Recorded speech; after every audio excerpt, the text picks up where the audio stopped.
So students, we can discuss Plato of our classical times. So before embarking to the session, we have to think or we have to know about the series of philosophers who lived before Christ. That it is can be coded as SPA, SPAA. S for Socrates, P for Plato, A for Aristotle, and another A for Alexander the Great. So, Socrates was the teacher of Plato, Plato was the teacher of Aristotle, and Alexander was the uh, disciple of Aristotle. So there lies the teacher people relationship. സോക്രട്ടീസിൻ്റെ ശിഷ്യനായിരുന്നു Plato, പ്ലാറ്റോയുടെ ശിഷ്യനായിരുന്നു അരിസ്റ്റോട്ടലിൻ്റെ ശിഷ്യനാണ് Alexander the great. അപ്പം ക്രിസ്തുവിനും എത്രയോ കൊല്ലം മുമ്പ് ഗ്രീസിൽ classical ഏജിൽ അവിടെ ഉണ്ടായിരുന്ന വലിയൊരു തത്വചിന്തകനായിരുന്നു സോക്രട്ടീസ്. നമ്മൾ കേട്ടിട്ടുണ്ട് അല്ലേ? സത്യം മാത്രം പറയുകയും യുവാക്കളെ ഇത്രമാത്രം ചോദ്യങ്ങൾ ചോദിക്കാൻ പ്രേരിപ്പിക്കുകയും ചെയ്തൊരു തത്വചിന്തകൻ ഈ ലോകത്ത് വേറെ ഉണ്ടായിട്ടില്ല. അവസാനം സത്യം തൻ്റെ അഭിപ്രായത്തിൽ നിന്ന് മാറാൻ കൂട്ടാക്കാത്ത അദ്ദേഹത്തെ ഹെംലക്ക് എന്ന് പറയുന്ന വിഷം നൽകി കൊല്ലുകയായിരുന്നു അവിടുത്തെ രാജാവ്. അപ്പോൾ അവരുടെ ആ കാലഘട്ടത്തിലൂടെ ഒരു യാത്രയാണ്. അവിടെ നിന്നും വരുമ്പോൾ സോക്രട്ടീസിൻ്റെ ശിഷ്യനായ പ്ലേറ്റോ അദ്ദേഹത്തിൻ്റെ കാഴ്ചപ്പാടുകൾ കലയെക്കുറിച്ച്, നാടകത്തിനെക്കുറിച്ച്, ഹീറോയെക്കുറിച്ച് ഒക്കെ എന്തായിരുന്നു എന്നുള്ളത് പഠിക്കാൻ നിങ്ങൾക്ക് ആഗ്രഹമില്ലേ? വളരെ സിമ്പിളാണ്. ലിറ്റററി ക്രിറ്റിസിസം എന്ന് പറഞ്ഞാൽ ഒരിക്കലും മാറ്റി വെക്കരുത്. ഒരു കഥ പോലെ ഓർത്ത് കഴിഞ്ഞാൽ, ഒരു സിനിമ കഥ പോലെ ഓർത്ത് കഴിഞ്ഞാൽ ഇറ്റ് ഈസ് ക്വൈറ്റ് ഇൻട്രസ്റ്റിംഗ്, വളരെ ഇൻട്രസ്റ്റിംഗ് ആണ്. അപ്പോൾ പ്ലേറ്റോയെക്കുറിച്ച് നമുക്ക് നോക്കാം. Plato's date of birth is generally recorded as 427 BC. ക്രിസ്തുവിനും 427 വർഷങ്ങൾക്ക് മുമ്പ് ജനിച്ചു. But he certainly died in 348 BC. അപ്പോൾ നമ്മൾ ഇങ്ങോട്ടാണ് കൗണ്ട് ചെയ്യുന്നത്. അങ്ങനെ 348 BC അദ്ദേഹം മരിക്കുന്നു. He was the most celebrated disciple of Socrates. സോക്രട്ടീസിന് ധാരാളം ശിഷ്യന്മാരുണ്ടായിരുന്നു.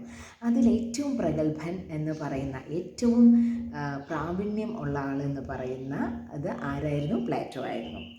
By his time, the glory of Athenian art and literature illustrated in the works of artists like Phidias and Polygnotus and writers like Aeschylus and Sophocles, Euripides and Aristophanes was on the wane and the place was taken by the philosophy and oratory. അപ്പോൾ ധാരാളം ചിന്തകർ, ധാരാളം ആർട്ടിസ്റ്റുകളൊക്കെയും ആ കാലത്തുണ്ടായിരുന്നു. യൂറിപ്പിഡസ്, അരിസ്റ്റോഫെൻസ്, എക്കിലസ് ഒക്കെ അവരുടെ സുവർണലിപികളിൽ എഴുതിയ കാലഘട്ടമായിരുന്നു പ്ലേറ്റോയുടെ.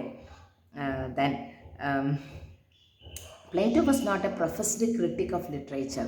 ഒരു ക്രിട്ടിക് എന്ന് മാത്രം അറിയപ്പെടുന്ന രീതിയിലുള്ള പ്രാഗൽഭ്യമല്ലായിരുന്നു പ്ലേറ്റോയ്ക്കുണ്ടായിരുന്നത്. He was more than that. And his critical observations are not embedded in any single work. അദ്ദേഹത്തിൻ്റെ ഒരു സിംഗിൾ വർക്ക് എന്ന് പറയുന്ന ഒരു ഇതിൽ ഒരിക്കലും പ്ലേറ്റോയെ ഒതുക്കി നിർത്താൻ പറ്റുന്നില്ല. He was A versatile person.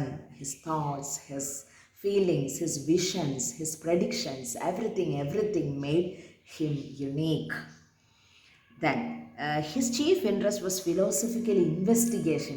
Investigation എന്ന് പറഞ്ഞാൽ അന്വേഷണം അല്ലേ? നമുക്ക് അന്വേഷിക്കുമ്പോഴാണ് നമുക്ക് കൂടുതൽ കാര്യങ്ങൾ അറിയാൻ കഴിയും. അപ്പോൾ ഫിലോസഫിക്കൽ ഇൻവെസ്റ്റിഗേറ്റർ ആയിരുന്നു, തത്വചിന്തകനായ ഒരു തത്വജ്ഞാനിയായ ഒരു അന്വേഷകനായിരുന്നു. എല്ലാം ഹി ഈസ് പ്രോബിങ് എവറിത്തിങ്. എല്ലാത്തിനെയും ചൂഴ്ന്നു നോക്കിയിട്ട് എന്താണ്, എവിടെയാണ്, എങ്ങനെയാണെന്ന് അറിയാൻ, കല എന്താണ്, നായകൻ എന്താണ്, നായക സങ്കല്പം എന്താണ്, കലാകാരൻ എങ്ങനെയായിരിക്കണം, ഇതൊക്കെയും ഇങ്ങനെ അറിഞ്ഞ് ഫുൾ ഫ്ലെഡ്ജ്ഡ് ആയിട്ടിരിക്കുന്ന ഒരു തത്വജ്ഞാനിയായിരുന്നു ആര്? Plato. Which forms the subject of his work the dialogues. അദ്ദേഹം എഴുതിയ ബുക്കുകളിൽ പലതും ഡയലോഗുകളായിട്ടായിരുന്നു അത് പ്രസൻറ്റ് ചെയ്തത്. It was not a story, it was not a not an essay, but it consist of dialogues. അങ്ങോട്ടും ഇങ്ങോട്ടും ഉള്ള സംഭാഷണങ്ങളിലൂടെയാണ് അദ്ദേഹത്തിൻ്റെ കാഴ്ചപ്പാടുകൾ വിശദീകരിച്ചിരുന്നത്. So called because each question and that interested Plato is discussed there in question and answer form. അദ്ദേഹം സോക്രട്ടീസിൻ്റെ ശിഷ്യനായതുകൊണ്ട് ഒരു സംശയമില്ല അല്ലേ, ചോദ്യോത്തര രീതിയിലാണ് അദ്ദേഹം എല്ലാം പ്രസൻറ്റ് ചെയ്തിരുന്നത്. അങ്ങനത്തെ രീതിയിലാണ് മറ്റുള്ളവരെയും അതിൽ അവെയറാക്കാൻ അദ്ദേഹം ശ്രമിച്ചത്. That it is he who utters those profound truths that form the philosophical system of. അപ്പോൾ ഈ പ്രൊഫൗണ്ട് ആയിട്ടുള്ളൊരു ട്രൂത്ത്, സത്യത്തിൻ്റെ വലിയൊരു അന്വേഷണമായിരുന്നു അദ്ദേഹത്തിൻ്റെ കൃതികളിലൊക്കെയും നടത്തിയിരുന്നത്. Plato's purpose in making him the chief speaker is not doubt to comment his master's teaching. No doubt അല്ലേ, Socrates ആണ് അദ്ദേഹത്തിൻ്റെ ഗുരു എന്ന് പറയുമ്പോൾ there is no doubt that he become a philosophical investigator. This applies also to his utterances on literature which occurred during the course of these philosophical discussions in several of his dialogues. അദ്ദേഹത്തിൻ്റെ കൃതികളായ Ion, Crito, Protagoras, Gorgias, Symposium, the Republic, the well known book of Plato, Phaedo, Philebus and the Laws, although they are no more than scattered references in a bigger context. അതൊക്കെയും വളരെ scattered ആയിട്ട് ഒന്ന് ആലോചിച്ച് നോക്കല്ലേ, ക്രിസ്തുവിനും ഇത്രയും കൊല്ലം മുമ്പാണ്. അപ്പം കുറച്ച് സ്കാറ്റേഡ് ആയി പോയി എങ്കിലും ഒരു ബിഗർ കോണ്ടെസ്റ്റിൽ അതിൻ്റെ ഒരു പ്രൊഫൗണ്ട് ആയിട്ടുള്ള ഇൻഫ്ലുവൻസ് ക്ലാസിക്കൽ ഏജിൽ റോം തൊട്ടിട്ട് വെസ്റ്റേണേഴ്സ് തൊട്ടിട്ട് ഇനി ഈസ്റ്റേൺ ആയിട്ടുള്ള നമ്മുടെ ഓറിയൻ്റൽ കൾച്ചർ വരെ അവരിൽ നിന്നും പാഠങ്ങൾ ഉൾക്കൊണ്ടിട്ടുണ്ട്. പ്ലേറ്റോയെ പോലെയുള്ള പ്രഗത്ഭന്മാരിൽ നിന്നും പാഠങ്ങൾ ഉൾക്കൊണ്ടിട്ടുണ്ട് എന്നുള്ളതാണ് ഏറ്റവും വലിയ സത്യം. Then first of his kind the art of criticism. അദ്ദേഹത്തിൻ്റെ എല്ലാം ഒരു തരം കലകളായിരുന്നു അല്ലേ. നമ്മുടെ ജീവിതം തന്നെ ഒരു കലയാണ് എന്നാണ് പറയുന്നത് അല്ലേ. Heart, we are having heart that is pounding for something, that is beating for something. അപ്പോൾ അതിൽ തന്നെ ഉണ്ട് ആർട്ട് അല്ലേ, എർത്തിലൊരു ആർട്ടുണ്ട്. അപ്പോൾ ജീവിതം മുഴുവൻ ഒരു കലയാണ് അല്ലേ. അപ്പോൾ ആ കല, ക്രിറ്റിസിസം എന്ന് പറയുന്നതിനെ, ഒരു ക്രിറ്റിസിസം എന്ന് പറയുന്ന വാക്ക് നിങ്ങൾക്കറിയാം, it is giving the positive and negative remarks about something. രണ്ടും വേണം. ഒരു യഥാർത്ഥ ക്രിട്ടിക്കാകുക എന്ന് പറഞ്ഞാൽ അത്രത്തോളം ജ്ഞാനമുള്ള ഒരാൾക്ക് മാത്രമേ കഴിയൂ. അപ്പോൾ അദ്ദേഹത്തിൻ്റെ വ്യൂ ഓഫ് ആർട്ട് എന്താണെന്ന് അദ്ദേഹം പറയുന്നത് എന്ന് നമുക്ക് നോക്കാം. As literature is an art like painting, sculpture and others, what Plato thought of art in general deserves a first consideration. അപ്പോൾ സാഹിത്യം എന്ന് പറഞ്ഞാൽ പെയിൻറ്റിങ് പോലെ, സ്കൾപ്ചർ ശില്പം ഉണ്ടാക്കുന്നത് പോലെ, അല്ലെങ്കിൽ സംഗീതം അതുപോലെ ആണെങ്കിൽ അത് സാഹിത്യത്തിനാണ് ഏറ്റവും കൂടുതൽ പരിഗണന കൊടുക്കേണ്ടതെന്ന് പ്ലേറ്റോ പറയുന്നു. It is intimately bound up with what is called the theory of ideas. Theory of ideas നമ്മുടെ ബ്രെയിനിൽ നിന്ന് വരുന്നതാണ് അല്ലേ. ഈ ഐഡിയാസ്, ചിന്തകൾ എന്ന് പറയുന്നത്, ചിന്തകൾ വരുന്നിടത്താണ് നമുക്ക് എന്തുള്ളത്, നമുക്ക് ഐഡിയാസ്. ആ ചിന്തകൾ യഥാർത്ഥ രീതിയിൽ ഓർഡറിലാക്കുമ്പോഴാണ് അതിനെ എന്തെന്ന് പറയുന്നത്, ഐഡിയാസ് എന്ന് പറയുന്നത് അല്ലേ. An idea can change your life എന്ന് അന്ന് പലരും കണ്ടതാണ്, ഇപ്പോൾ കടമെടുത്തിരിക്കുന്നത്.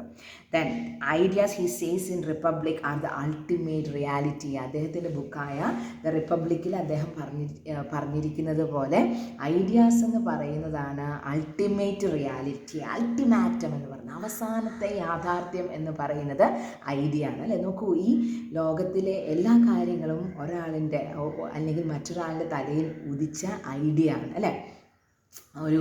ഒരു വലിയ ബിൽഡിങ്, ഒരു വലിയ പാർക്ക്, ഒരു വെയ്ഡ്, ഇതൊക്കെയും ഒരാളിൻ്റെ തലയിൽ ഉദിച്ച ആശയങ്ങളാണ്. So science has witnessed all these developments till this date. It happened as an idea in the mind of somebody sometime in the past അല്ലേ. that's the truth. Then things are conceived as ideas before they take practical shape as things. ഒരു വസ്തു ആകുന്നതിന് മുമ്പ് തന്നെ അത് എവിടെ രൂപപ്പെടുന്നു, ഒരാളുടെ തലച്ചോറിൽ രൂപപ്പെടുന്നു. എന്തായിട്ട്? ഐഡിയ ആയിട്ട് രൂപപ്പെടുന്നു. The idea of everything is therefore an original pattern and things it's copy. അപ്പോൾ ഐഡിയ എന്ന് പറയുന്നത് ആദ്യം ഉണ്ടായി കഴിഞ്ഞിട്ട് ഒരാൾ പെയിൻറ്റിങ് ചെയ്യുന്നു, ഒരാൾ സ്കൾപ്ചർ ചെയ്യുന്നു, അത് അയാളുടെ ബ്രെയിനിലൊരു ഐഡിയ ആയിട്ട് കിടക്കുകയാണ്. അപ്പോൾ ഐഡിയ ആദ്യം വരുന്നു, പിന്നെ ആ ഐഡിയയുടെ കോപ്പിയാണ് എന്തെന്ന് പറയുന്നത്, ആ സാധനം, ആ ഒബ്ജക്റ്റ് എന്ന് പറയുന്നത്. As the copy ever for short of is original it is once removed from reality. നമ്മൾ പുറത്തേക്ക് നോക്കുന്നു, ഒരു സുന്ദരമായൊരു തെങ്ങ് കാണുന്നു, ഒരു ചിത്രകാരന് പെട്ടെന്നൊരു മരം വരയ്ക്കാൻ തോന്നുകയാണെങ്കിൽ reality is already in nature അല്ലേ. അപ്പോൾ ആ ചിത്രകാരൻ്റെ മനസ്സിൽ തോന്നുന്നത് എന്താണ്, അത് സെക്കൻഡ് ടൈം ഫസ്റ്റ് ടൈം ആ ഒറിജിനൽ തിങ്ങിൻ്റെ കോപ്പിയാണ് അല്ലേ. അയാളുടെ മനസ്സിലുള്ള ഐഡിയ എന്ന് പറയുന്നത് അതിൻ്റെ കോപ്പി ഐഡിയയിൽ വന്നു. ഇനി ആ ഐഡിയ ആ ചിത്രകാരൻ ക്യാൻവാസിലേക്ക് ആക്കുകയാണ്, അല്ലെങ്കിൽ സ്കൾപ്റ്ററാക്കി മാറ്റുകയാണ്, അല്ലെങ്കിൽ മ്യൂസിക്കാക്കി മാറ്റുകയാണ്. ഏത് ആർട്ട് ഫോം ആണെങ്കിലും രണ്ടാമത് പിന്നെയും ഒരു കോപ്പിയിലേക്ക് വരികയാണ്. So Plato was saying that every art is twice away from reality. ആദ്യം ഒറിജിനൽ ആയത് എവിടെ നിൽക്കുന്നു, it can be found only in nature. And an artist, a true artist, is copying this image or this music or this idea in his or her brain, and from that brain the idea is easily conveyed to the surface where he or she wants to. So according to Plato, art is twice away from reality. കല എപ്പോഴും യാഥാർത്ഥ്യത്തിൽ നിന്നും 2 മടങ്ങ് മാറി നിൽക്കുന്നു എന്ന് Plato പറയുന്നു. Now art, literature, painting, sculpture reproduces but things is mere pastime, the first in words, next in colours and last in stone. അപ്പം ഒരാൾ പടം വരയ്ക്കുകയായിരിക്കും ക്യാൻവാസിൽ, ഒരാൾ അതിനെ നൃത്തം ചെയ്യുകയായിരിക്കും, ഒരാൾ അതിനെ സ്റ്റോണിലേക്ക് മാറ്റുകയായിരിക്കും എന്നുള്ള വ്യത്യാസം മാത്രമേ ഉള്ളൂ. അപ്പോൾ ആർട്ടിസ്റ്റ് ഒരു മീഡിയമായിട്ട് നിന്നുകൊണ്ട് ഈ നേച്ചറിനെ എന്ത് ചെയ്യുന്നു, കോപ്പി അടിക്കുന്നു എന്ന് അദ്ദേഹം പറയുന്നു. Then it is twice removed from reality. യാഥാർത്ഥ്യത്തിൽ നിന്നും 2 തവണ അകന്നു നിൽക്കുന്നു. Things themselves, being imperfect copies of ideas from this, they spring, their reproductions in art must be imperfect. അപ്പോൾ ദൈവം സൃഷ്ടിച്ചത് എല്ലാം പെർഫെക്റ്റ് ആണെന്ന് വിശ്വസിക്കുന്ന നമ്മൾ അല്ലേ, ഇംപെർഫെക്ഷൻസും ഉണ്ട്. But we are still considering it as having that perfection. അപ്പോൾ പെർഫെക്റ്റ് ആയിട്ട് നിൽക്കുന്ന ഒരു റിയാലിറ്റിയിൽ നിന്നും ഐഡിയ ആകുമ്പോൾ അത് ഇംപെർഫെക്റ്റ് ആകുന്നു. അതിൻ്റെ ഇംപെർഫെക്ഷൻ കുറച്ചും കൂടെ കുറയുന്നു എന്തിലേക്ക് വരുമ്പോൾ, ആർട്ട് ഫോമിലേക്ക് വരുമ്പോൾ. അപ്പോൾ when comparing to that perfection of nature, the imperfection is more in the case of art.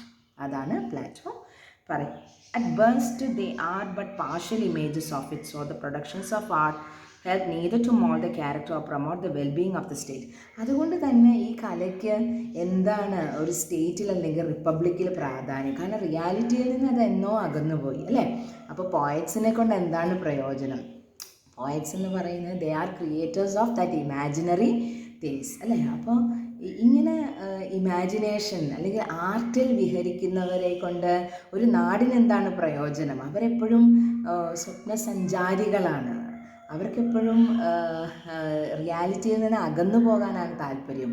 അപ്പോൾ അവരെ കൊണ്ട് ഈ നാടിനോ റിപ്പബ്ലിക്കിനോ എന്തെങ്കിലും നേട്ടമുണ്ടോ എന്ന് പ്ലേറ്റോ നമ്മളോട് ചോദിക്കുകയാണ്. He was not however unaware of his potentialities for good. പക്ഷേ Plato himself was a good artist അല്ലേ, അതുകൊണ്ടാണ് ഇതൊക്കെ എഴുതാൻ പറ്റുന്നത്. അപ്പം അനന്ത സാധ്യതകളെ, കലയുടെ അനന്ത സാധ്യതകളെ ഒഴിച്ചു നിർത്താൻ പ്ലേറ്റോ വിസമ്മതം കാണിക്കുന്നുണ്ട്. എങ്കിൽ പോലും to be frank or to say the truth, he was saying that artist is having no value, no, or they can't do any good for the society or the republic, since they are creating always the duplicate എന്ന് പറയുന്നത് അല്ലേ. റിയാലിറ്റിയിൽ നിന്ന് അകന്നു എന്ന് പറഞ്ഞാൽ പിന്നെ duplicate, അവർ ഡ്യൂപ്ലിക്കേറ്റിൻ്റെ ആൾക്കാരായതുകൊണ്ട് അവർക്ക് എന്ത് ചെയ്യാനാണ് ഈ ലോകത്ത്. Rightly pursued it could inculcate a love for beauty and for whatever is noble in character and life. കലാകാരന്മാർ എപ്പോഴും എന്ത് ചെയ്യും, സൗന്ദര്യത്തിനെ ആസ്വദിച്ചു കൊണ്ടിരിക്കും. അവർക്ക് സൗന്ദര്യം അല്ലെ, ഈസ്തറ്റിക് ആയിട്ടുള്ള കാര്യങ്ങളെ പറ്റി ചിന്തിച്ചു കൊണ്ടിരിക്കുക, അതിൽ മുഴുകിയിരിക്കുക. സത്യങ്ങളിലേക്ക് നോക്കുമ്പോൾ അത് വേദനിപ്പിക്കുന്നതാണെന്ന് തോന്നിക്കഴിഞ്ഞാൽ they will easily go for the imaginative part. അതുകൊണ്ട് എന്താണ് നമുക്ക് നേട്ടം അല്ലേ? അല്ലെങ്കിൽ they are always creating ideals. അവർ മാതൃകാപരമായ ക്യാരക്ടേഴ്സിന്, പക്ഷേ ജീവിതത്തിൽ അങ്ങനെയാണോ? അല്ല, of course not. It was happening otherwise. അപ്പോൾ അവർക്ക് മാതൃകാപരമായ കാര്യങ്ങളാണ്, അവർക്ക് സൗന്ദര്യപരമായ കാര്യങ്ങളാണ് അവരുടെ താല്പര്യം. അപ്പോൾ അവരെ കൊണ്ട് നാട്ടിന് വല്ല പ്രയോജനമുണ്ടോ എന്ന് പ്ലേറ്റോ ചോദിക്കുകയാണ്. And one thing it is sure that only an artist can think likewise, right? Then and in the next class we can discuss his view on poetry. So wait for the next class. Thank you and share your comments. Bye.